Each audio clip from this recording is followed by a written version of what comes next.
kalau bicara orang yang sukses yang sebenarnya, ya nanti. Makanya kalau kita lihat, bagaimana Allah menyebutkan di ayat 3 ini, khafidatur rafi'ah. Ada yang direndahkan. Dan ada yang ditinggikan. Boleh jadi, yang jadi pembantu di rumah ini, masuk surga lebih dulu daripada majikan. Mungkin. Mungkin. Kita tuh kadang-kadang lihat, ya, kalau melihat ada orang, ya Allah. Mungkin orang itu yang kita anggap hidupnya sengsara di dunia ini. Insya Allah. Boleh jadi dia akan berada di miskin. Kalau bicara orang kaya, disebutkan di ayat-ayat yang kita baca, ada 3 golongan. Ada ashabul maimanah, kemudian ada ashabul masy'amah, yang ketiga apa? Wassabiquna as-sabiqun, ulaikal muqarrabun. Yang ketiga ini orang yang berlomba-lomba menuju surga. Orang kaya itu masuk surganya berapa lama setelah orang miskin masuk surga? Nah, nisful yawm, setengah hari. Dan setengah hari itu 500 tahun. 500 tahun. Orang-orang fakir sudah masuk surga. Sudah tidur-tiduran di surga. Sudah menikmati kenikmatan surga. Yang fulus masih dihisab. Baik, jadi mau jadi orang fakir, orang fulus? Hah? Fulus. Tapi tetap telat masuk surga. Enggak apa-apa. Iya, kalau bisa jadi orang fulus yang masuk surga nggak dihisab. Artinya kalau kita tetap mau jadi orang kaya, gimana masuk surga tanpa hisab? Karena tetap orang kaya ini akan dihisab, kecuali ada kondisi-kondisi khusus yang menyebabkan mereka bisa masuk surga sebelum orang miskin. Ketika mereka masuk surga tanpa hisab, tanpa azab. Dan Allah sebutkan as-sabiqun as-sabiqun itu thullatum minal awwalin. Itu banyak dari golongan terdahulu, coba. Wa qalil, sedikit dari orang-orang yang selanjutnya. Kira-kira orang-orang kayak kita ini bisa masuk surga apa enggak? Nah, kira-kira bisa. Oke, kita buka surat Al-Baqarah ayat 214. Yuk. Nah, ganti yang baca. Ustadz Muhammad, dari yang ngabdi di Bondoso siapa? Muhammad Amudi. Oh, Masya Allah. 14. 214. Al-Baqarah 214.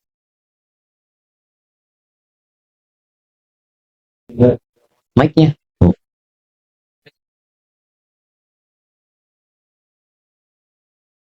Belum.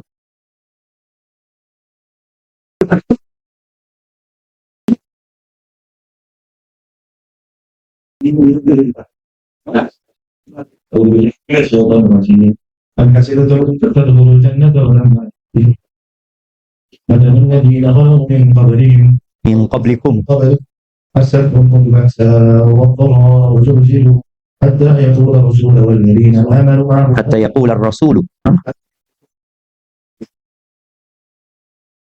متى نصر الله ألا إن نصر الله قريب. Artinya jemaah. Apa sih?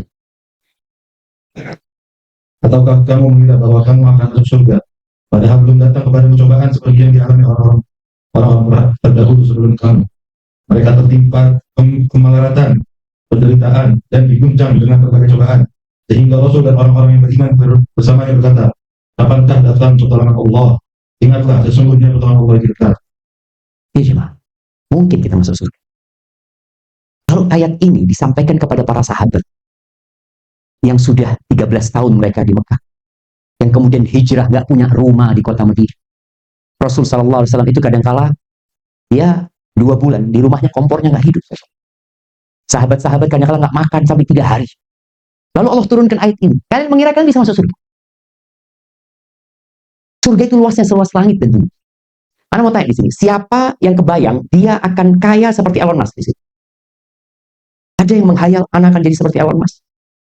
2 rakaat sebelum subuh itu lebih baik dari semua hartanya Elon Musk. 2 rakaat sebelum subuh.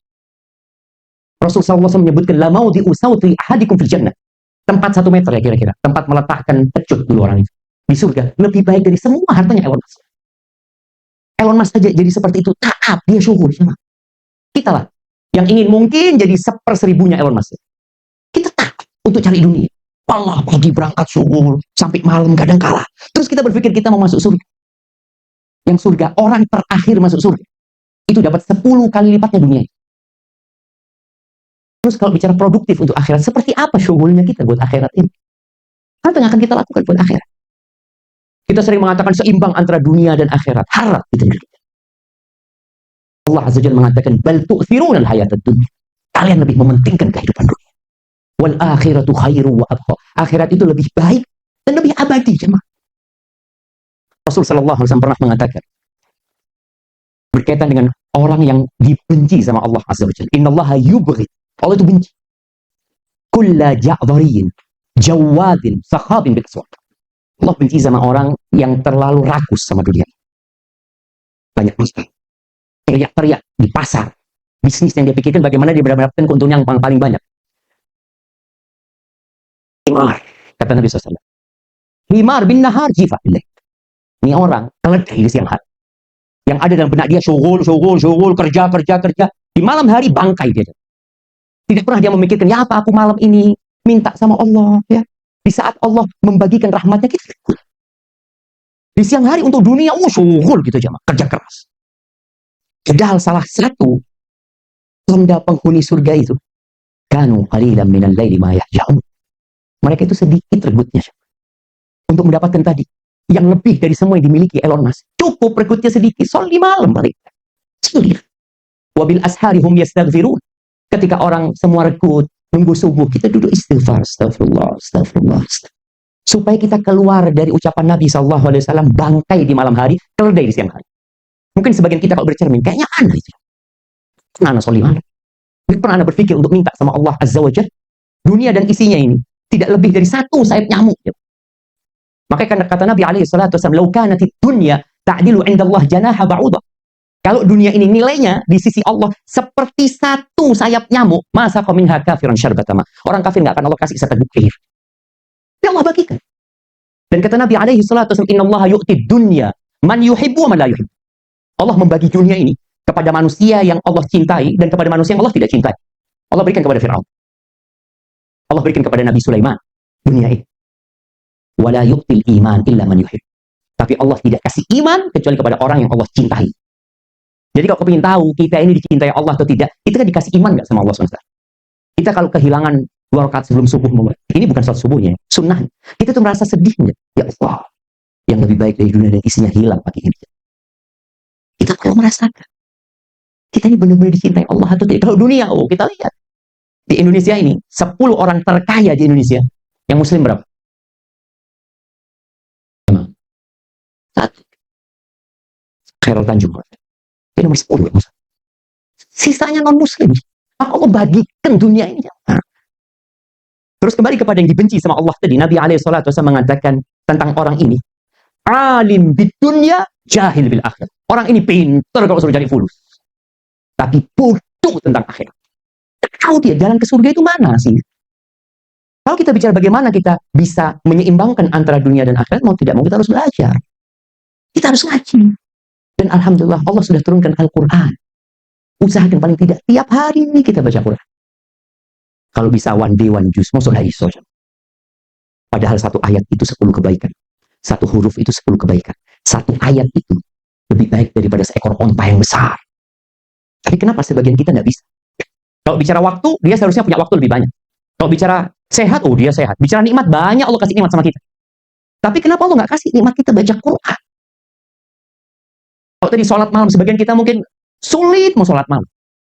Ada apa? Kenapa fulan bisa sholat malam? Kenapa Anda nggak bisa?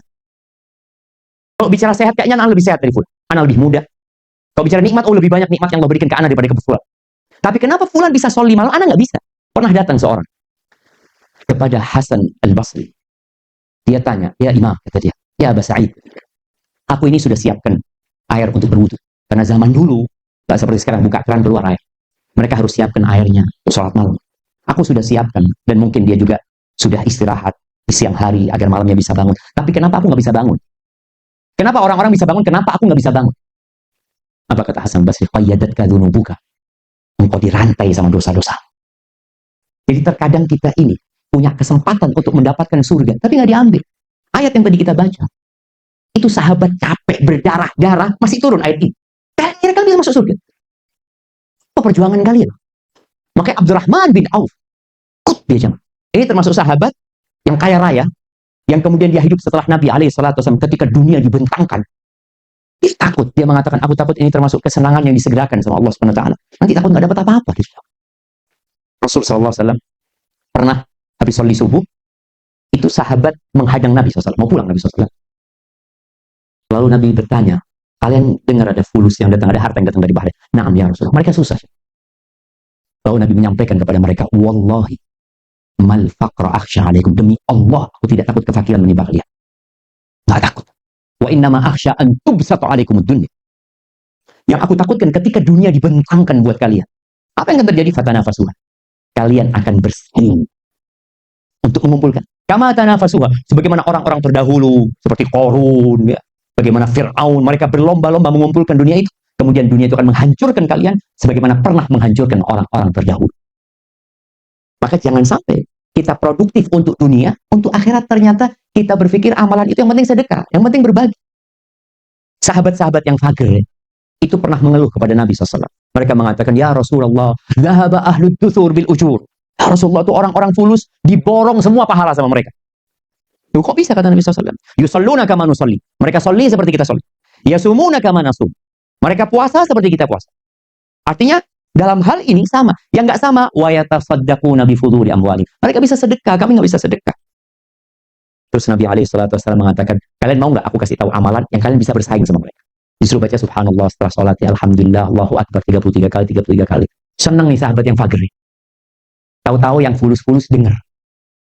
Maka mereka akhirnya ngamalkan juga. Datang lagi para sahabat, ya Rasulullah, ternyata mereka juga ngamalkan. Artinya berarti mereka tetap di atas kita gitu. Mereka punya fulus, mereka tetap sedekah, mereka beristighfar, mereka bertasbih, bertahlil, terus mereka berzikir seperti itu. Kata Nabi SAW, dzalika fadlullah yu'tihi man yasha. Itu karunia dari Allah. Allah kasih kepada siapa yang Allah kehendaki. Jadi seharusnya orang fulus ini memang lebih produktif. Tapi bukan hanya dengan sedekah. Semua yang diamalkan orang fakir, dia amalkan juga. Baru dia akan lebih. Tapi kalau enggak, ya boleh jadi tinggal sama mereka. Subhanallah wa bihamdih. Orang yang baca subhanallah wa bihamdih, urisat lahu nakhlatun fil jannah. Allah tanamkan buat dia satu pohon kurma di surga. Kalau kita sedekah juga, Ustaz. Tapi kita baca enggak subhanallah wa bihamdih? Hari ini hari Jumat. Berapa kali kita bersalawat kepada Nabi SAW? Nabi SAW mengatakan, Yaumul Jum'ah, itu khairul ayyam, atau sayyidul ayyam. Pada hari Jumat diciptakan Nabi Adam. Nabi Adam dicabut nyawanya hari Jumat. Dunia ini akan hancur pada hari Jumat. Manusia dibangkitkan kembali pada hari Jumat. Fa'akthiru fihi minas salati alaih. Kalian hari Jumat itu perbanyak salawat kepada. Kenapa? Fa inna salatakum alayya ma'rudah. Salawat kalian itu dihantarkan kepada aku. Bayangin. Jangan sampai orang-orang itu punya 1000 salawat diantarkan kepada Nabi SAW. Kita wala sekali. Kabarakallahu fiik. Anda nggak mau lama-lama. Yang jelas yang sedikit ini mudah-mudahan bisa membuat kita jadi lebih baik lagi. Jadikan sebagai refleksi dari kehidupan yang sudah kita lewat. Coba dilihat hari kemarin, hari ini, bulan ini. Ana hatam Quran apa enggak ya? Kita akan masuk ke awal bulan Dzulhijjah. Oh, bulan Dzulhijjah adalah hari-hari terindah. Oh, kurban. Nah, bicara kurban nih. Oh, alhamdulillah tiap tahun kurban. Rasul SAW itu fakir. Tapi ada kondisi beliau kaya. Ketika beliau kaya, beliau berkorban 100 ekor onta. Bayangin. Jadi ketika ada kesempatan, beliau berusaha untuk meraih surga yang paling tinggi. Dan Nabi SAW sholli sampai bengkak kaki. Padahal dosanya sudah diampuni yang lalu dan akan datang. Sekali duduk Nabi SAW istighfar rabbighfirli wa tub alayya innaka antat tawwabur rahim. Beliau membaca itu 100 kali. Maka kembali tadi kepada kurban, ya sedekah. Hitungannya persentase. Persentase, bukan jumlah nominal. Maka tolong renungkan, yang sudah kita sedekahkan ini berapa persen dari harta kita. Bukan berapa banyak jumlah. Beliau pernah mengatakan kepada para sahabat, sallallahu alaihi wasallam, sabaqa dirhamun mi'ata dinar. Orang sedekah 1 dirham, mengalahkan yang sedekahnya 100 dinar. 1 dirham itu 1/10 dinar. Ya, kalau 1 dinar sekarang 12 juta, ini 1,2 juta. Itu mengalahkan 100 dinar. 100 dinar berarti berapa? 100 dinar. 1,2 M. 1,2 M. Gimana orang sedekah 1.200.000 bisa ngalahkan yang 1,2 M? Para sahabat heran loh, gimana? Ini lebih banyak loh. Kata Nabi SAW, ini orang hanya punya 2 dirham. Dia sedekah 1 dirham, 50% hartanya dia sedekah. Sedangkan yang sedekah 1,2 M, yang 100 dinar, dia punya 1 gudang isinya dinar. Dia cuma ngambil segini. Dia kasih. Jadi kalau dia punya uang 1 triliun, kemudian dia sedekah 1 miliar, itu berapa persen ya? Wallah yang 1,2 juta itu jauh lebih besar. Maka tolong jangan sampai sedekah kita ini cuma jumlah nominalnya. Alhamdulillah 100 juta. Loh, dari berapa? Jadi usahakan persentase. Dengan cara itu insya Allah kita nggak menyesal ketika meninggal dunia. Alhamdulillah banyak yang kita bawa nanti ke kuburan kita ketika kita dibangkitkan pada mahsyar. Jazakumullah khairan.